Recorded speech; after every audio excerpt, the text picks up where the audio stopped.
So I was really thrilled to be asked to talk about this today because Keely told me that it was something that had been flagged as an interest area, and it's something that I'm really passionate about.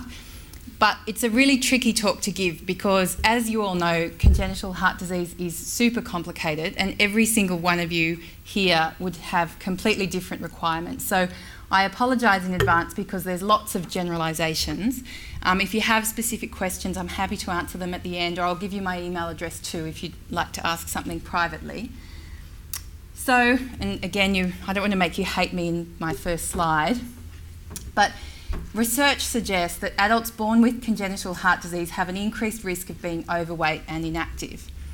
And again, this doesn't apply to everybody, but lots of you were very sick babies and your parents were terrified and you got wrapped in cotton wool and the doctors told your parents don't let them do too much physical activity, because back then we didn't have any information and everybody thought it was safer to err on the side of caution.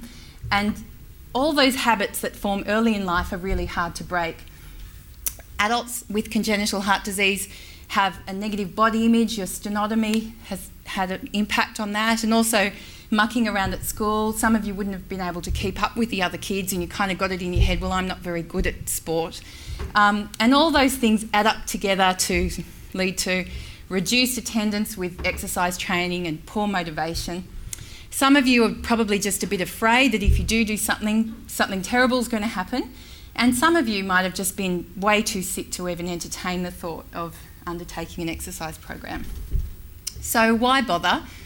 Well, in normal hearts, we know that regular exercise reduces the risk of cardiovascular disease, things like heart attack and stroke, diabetes, cancer, and it reduces blood pressure in people with hypertension. And it's also a really great way to control your weight. In adults with congenital heart disease, exercise training has been shown to improve self-esteem and body image, improve exercise capacity, reduce rates of stress, anxiety and depression, increase muscle strength and improve function. And some of the important research we've done at RPA was really important to show this in people with a Fontan circulation. And improve heart function, even in people with the most complex types of congenital heart disease, exercise training can help. And in people with complex types of congenital heart disease with pulmonary hypertension, it's been shown that it can reduce symptoms of heart failure. So in adults with CHD, obesity has really important negative effects on heart function, and it's important that you try and maintain an ideal weight.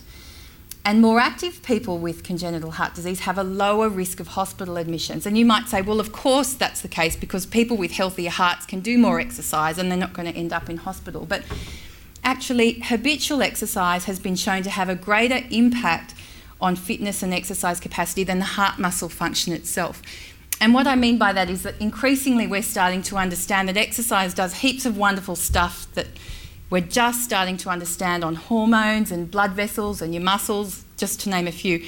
And all those things are really important in keeping you well as your heart. So even I'm not suggesting that exercise is going to cure all your problems, but it's something that you can do to try and keep yourself as well for as long as possible. So what are the risks? Well, they're much less than the benefits if done properly. Of course, you can sustain musculoskeletal injury, and it's important that you do exercise properly. You can become dehydrated, especially in the Australian summer, and it's important to maintain hydration. People with congenital heart disease are prone to abnormal heart rhythms, and one of the reasons we like to do an exercise test is that it helps us to see what your arrhythmia burden is like during exercise, and that's really useful for us when we're giving you guides about what you can be doing safely.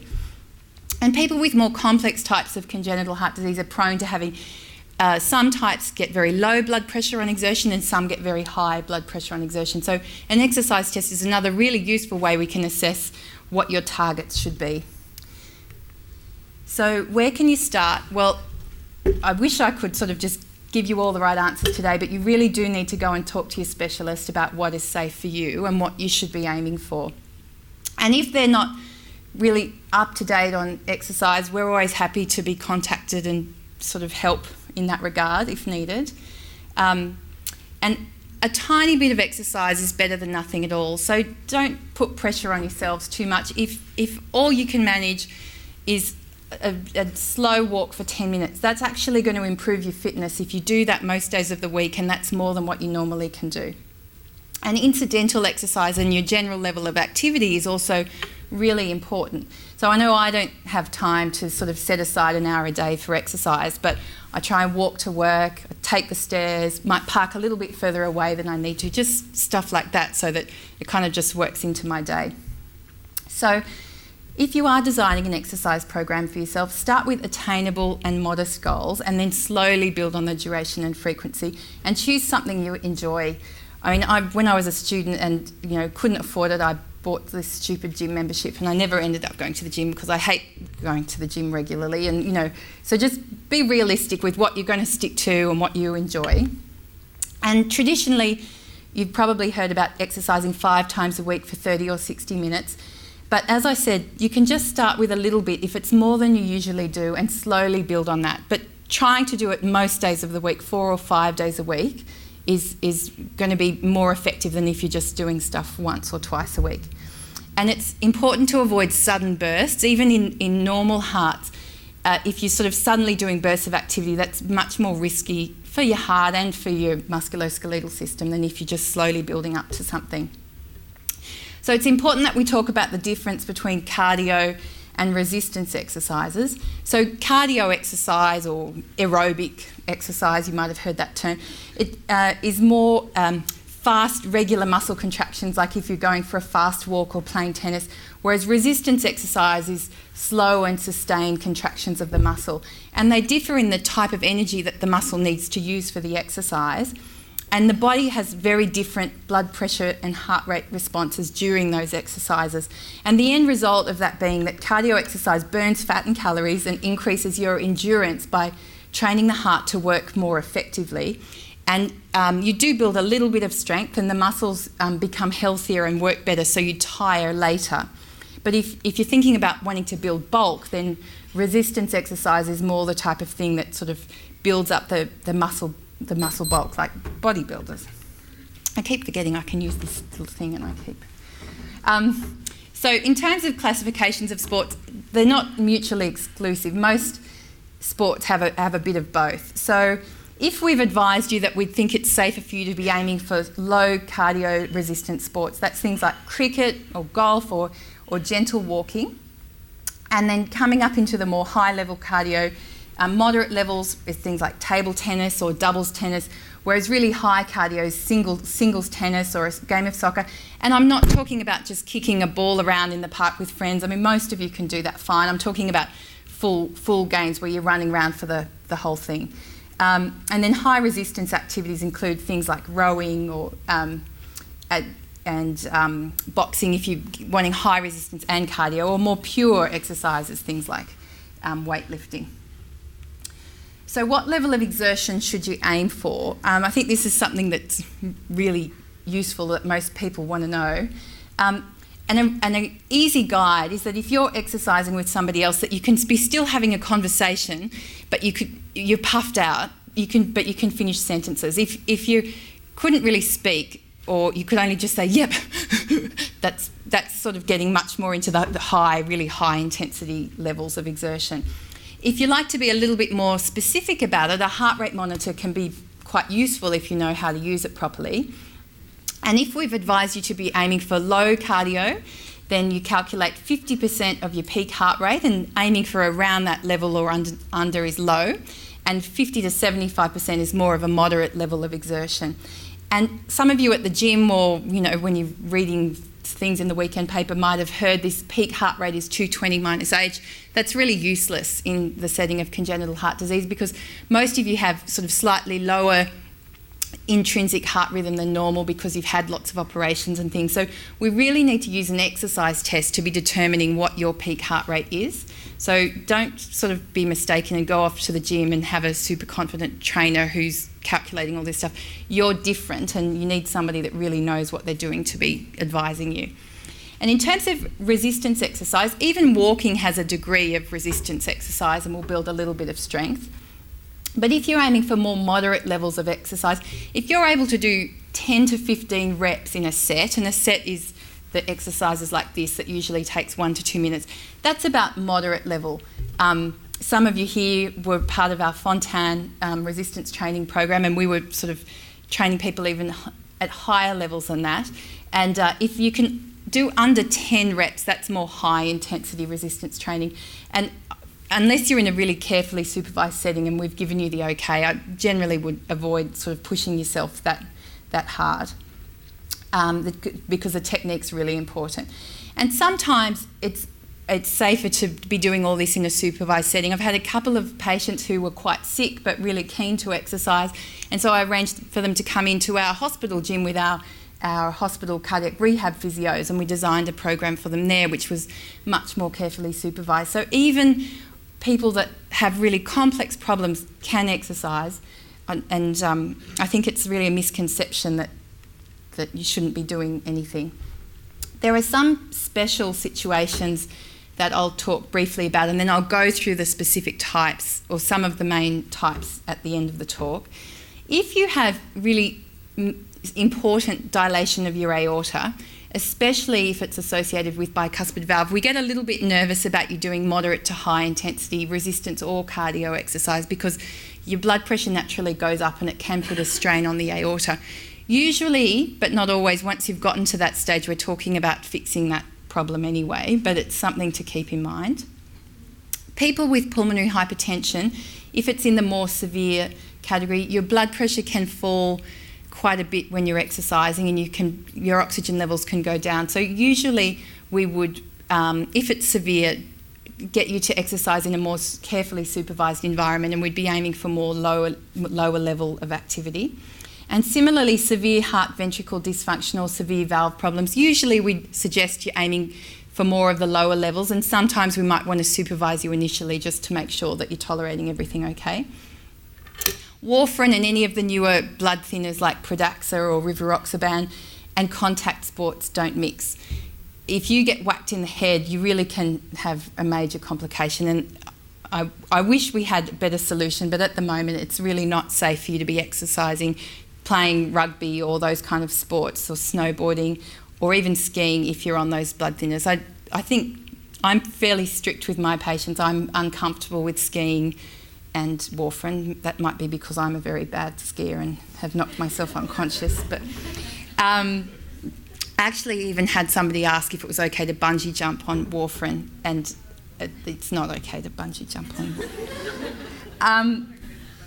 There are some types of grafts and conduits that we use that are also at risk with contact sports. Some types of more complicated coarctation of the aorta, and we've used a special type of graft called an interposition graft, and some types of tetralogy of Fallot might be repaired with a conduit, and there's some other types of congenital heart disease that might have conduits too.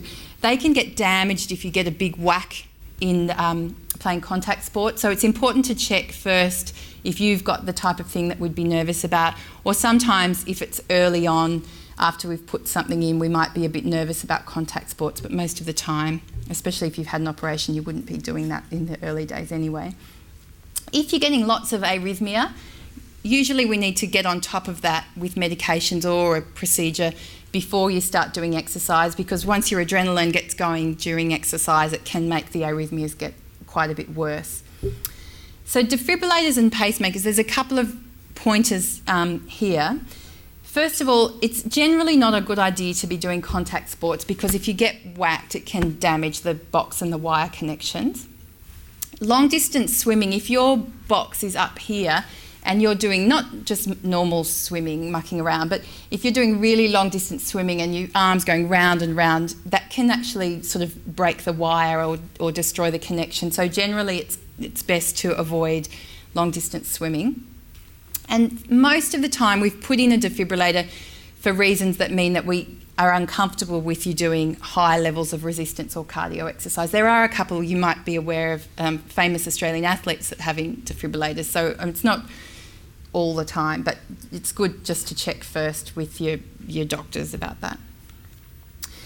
So I'm going to go through some types of congenital heart disease. It's probably going to be completely boring except when I'm at your section, so I'm sorry for that. And I haven't this is not an exhaustive list, so if you want to ask questions at the end, feel free. It's just difficult to cover everything. These are based upon the guidelines. So the American Heart Association and the European equivalent publish guidelines about what they think is safe. And I tend to be a little bit less conservative than the guidelines, and this is an area that we really need to address. And in the next few months or years, you might be contacted by us because we're really passionate at RPA about getting more information about adult congenital heart disease and exercise, because there is not a lot of information out there. So some of these guidelines are based on a couple of studies or expert opinion, and really in areas of, ischemic heart disease, there's trials in hundreds of thousands of people that's how they've come up with their recommendations. So we really, really need to be throwing ourselves into more research in these areas, especially in adults, because kids get all the attention. So in atrial septal defect, if you have an unrepaired defect, you must avoid scuba diving. And that's because as you decompress or you're coming up from pressure, little tiny bubbles form in your blood that are usually filtered out by the lungs. But if you have an atrial septal defect, those little air bubbles can go across into your arteries and cause stroke. So you should not scuba dive. If it's repaired and you've got normal heart function and you don't have any rhythm issues, generally we don't place any restrictions on the type of activity that you're doing. But if you do have a degree of pulmonary hypertension or rhythms are an issue, we might recommend more sticking to the sort of low to moderate categories. Ventricular septal defect, not all people, especially with a tiny ventricular defect, need to avoid scuba diving, but it's important that you check first with your doctor for similar reasons to the atrial septal defect. And again, if it's tiny and you don't have any other complications, we don't usually place any restrictions on what you can do. But if you have developed some complications like abnormal heart function or raised pulmonary pressure, then again, we would be more recommending low to moderate levels depending on those other issues.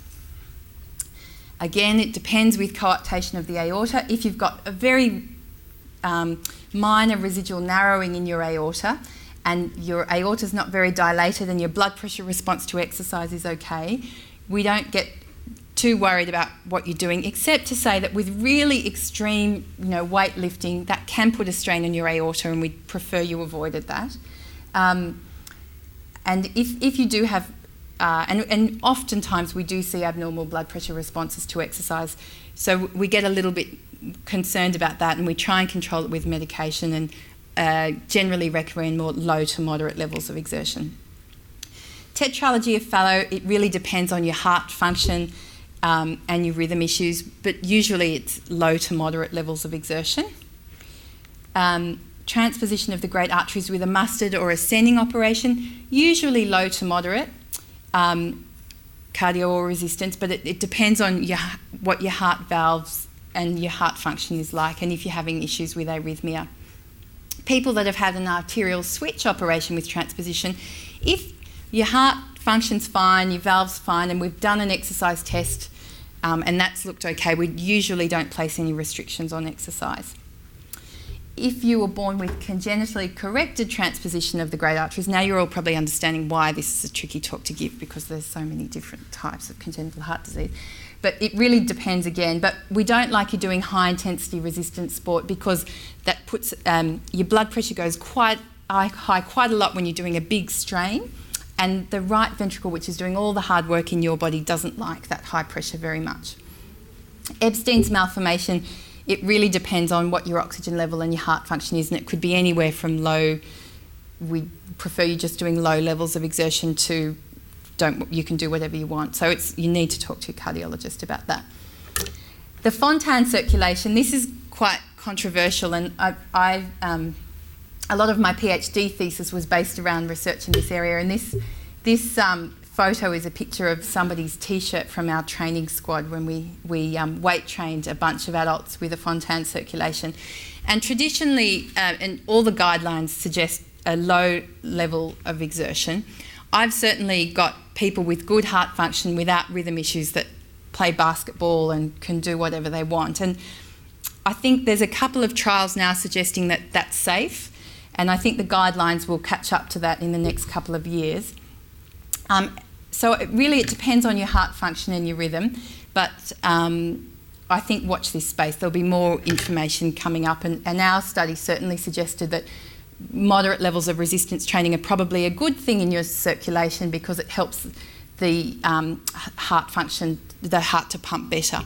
But there were people that were in our training program, and some of you here will remember this, where in the gym, like there was like all these brand new polyester tracksuits and shiny white trainers because they'd never even owned a pair of sneakers before because they'd just been told not to do anything.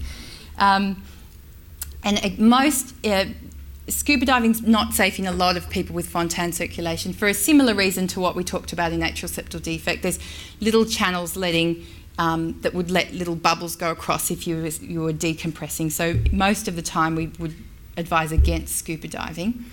And it's important in the Fontan circulation to avoid big breath holds. So during resistance training, people tend to go like that, and especially in a Fontan circulation, but even in normal people, that makes your blood pressure fall through your boots and you can faint. And with Fontan, people are quite susceptible to this. And similarly, if you're sort of mucking around swimming and trying to sort of swim the whole lap of the pool and hold your breath for ages, Fontan people will be more prone to fainting, and it's important that you don't do that kind of thing. Or even sort of lifting a really heavy suitcase and sort of holding your breath. It's not a good idea. So that's mostly, I probably flew through that, but I hope that today I've given you some ideas about where to start, and my belief is that everybody with congenital heart disease can benefit from regular exercise, and each one of you will have completely different training goals and requirements, and it's important that you do go and talk to your cardiologist about that. But it really is something that I hope you can all come to think of as an essential part of your daily routine, just to help keep yourselves well in the long term. So I think that's mostly what I had to say today. Did anybody want to ask me any sort of specific questions? And I'm happy, it's always intimidating in a big group like this, so feel free to email if you want.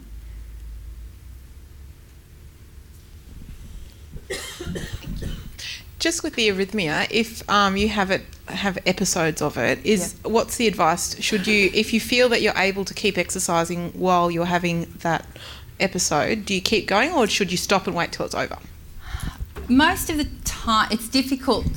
Most of the time, if you know you've gone into arrhythmia, it's best just to stop, because your blood pressure can fall when you go into arrhythmia, and so you might faint. And it's also difficult. It's amazing how many times people might have a couple of different heart rhythms and think that it's okay and it's a not okay one. Or generally, if you've gone into arrhythmia, you should stop exercising, and each of you will have different guidelines from your doctor about how long you should let it go for before you let them know. So that's a bit tricky without knowing too much. But in general, if you think you've gone into arrhythmia, you should probably stop exercising.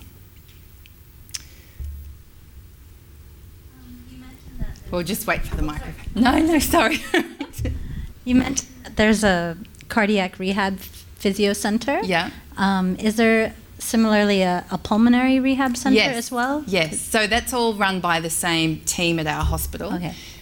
So we don't do it all the time, but when somebody's a little bit complicated, we tend to do that. And especially if the sort of local teams feel a bit out of their depth managing things like that. Mm-hmm. But what we'd really love in the long term is to have like a gym that we can sort of have regular someone there that, if you wanted. The problem with that, and we found this when we did our Fontan research, is that the gym we were using at that time was a fabulous gym in Balmain, but we had people that were travelling, an hour to come to the gym, and they were so committed, and it's wonderful. But to maintain something in the long term, it needs to be convenient. So that's one sort of hurdle that we've come up against.